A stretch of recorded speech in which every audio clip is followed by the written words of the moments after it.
Okay, so this is question number 1, part C.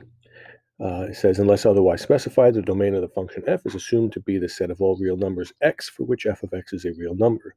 And we see we have the definition of f of x here. It is a piecewise function. It says let f be the function defined above. And in part C, it says find the average value of f on the interval from -3 to 4. So we want to recall our average value of a function, 1 over b minus a, the integral from a to b, f of x dx. So we recall our formula and we say, all right, we could substitute into this. We can say that we have an average value equal to 1 over, we would say 4 minus -3, the integral from -3 to 4 for f of x dx. And then we say, well, we want to plug in our f of x here, but the problem is that it's a piecewise function. So we have to split up this definite integral. So our average value is equal to 1 over 7. And we see that the first interval that we have is from -3 to 0. So we're going to say from -3 to 0. And the function that goes with that is the square root of 9 minus x squared dx. And then we will add to that. We see that we go from 0 to 4. And the function that goes with that interval is -x plus 3 times cosine of pi x over 2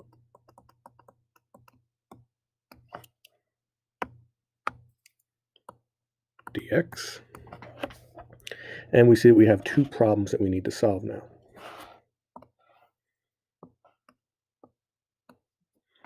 So on the left side, this integral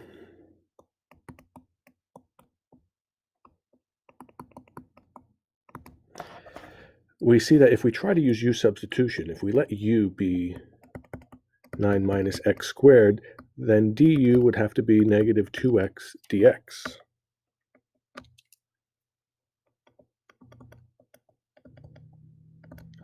And the problem is that we do not have any x's on the outside of the radical that we can pair up with dx. It's a missing piece of our puzzle.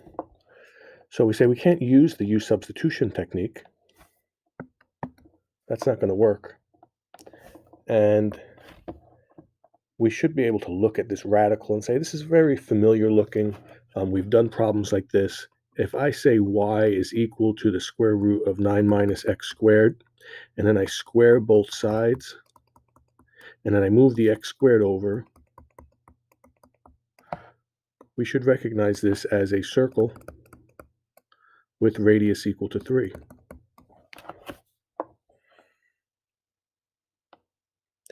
Now,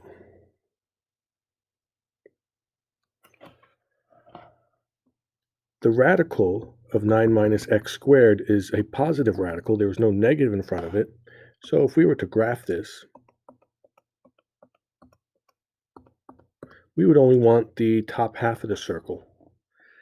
And because the bounds of integration go from -3 to 0, we would only shade this region of it. So we can say that this definite integral is equal to the area of 1/4 times pi times 3 squared, which is 9 pi over 4. This problem was solved strictly using geometry. This is how we started our definite integral units, using geometry as a connection to definite integrals.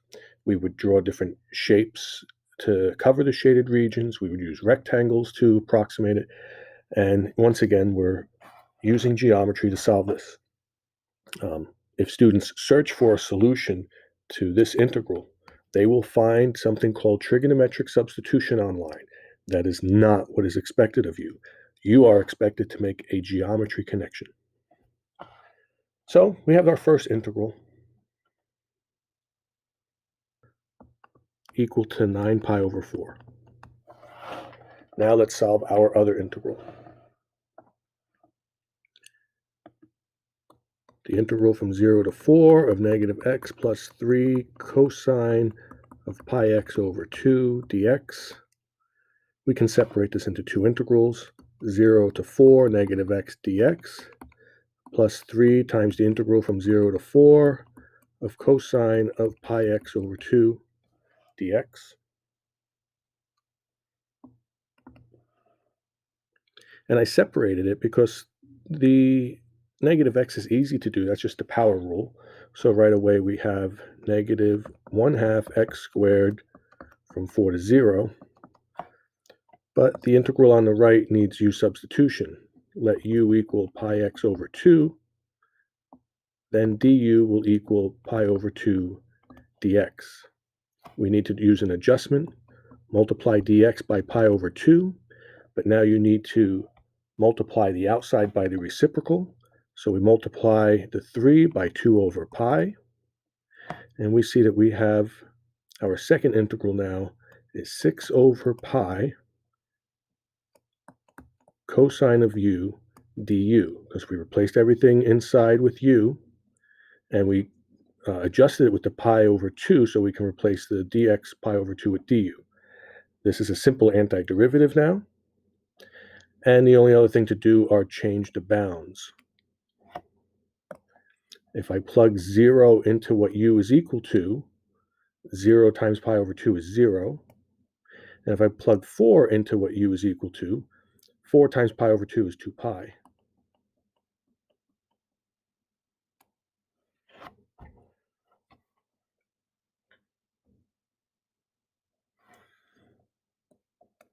So we can see that we have negative 1/2,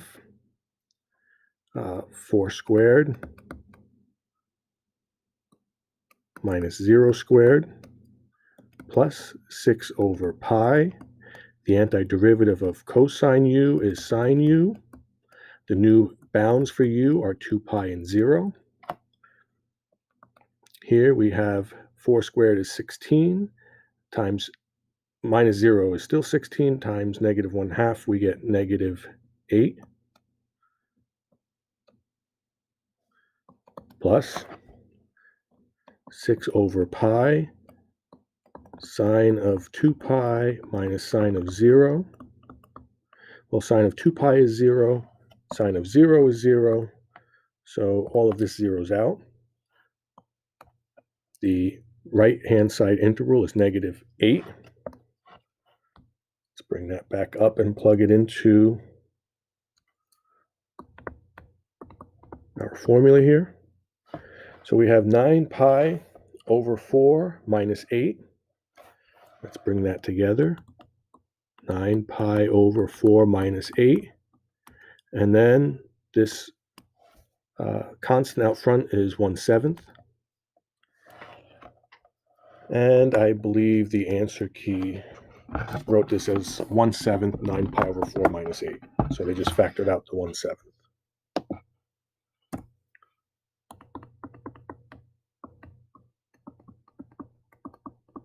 So you can leave your answer like that. When I worked it out, I got a common denominator and I wrote it as 9 pi minus 32 over 28. Both are correct, but this is what the answer key looks like here. All right, I hope that helps.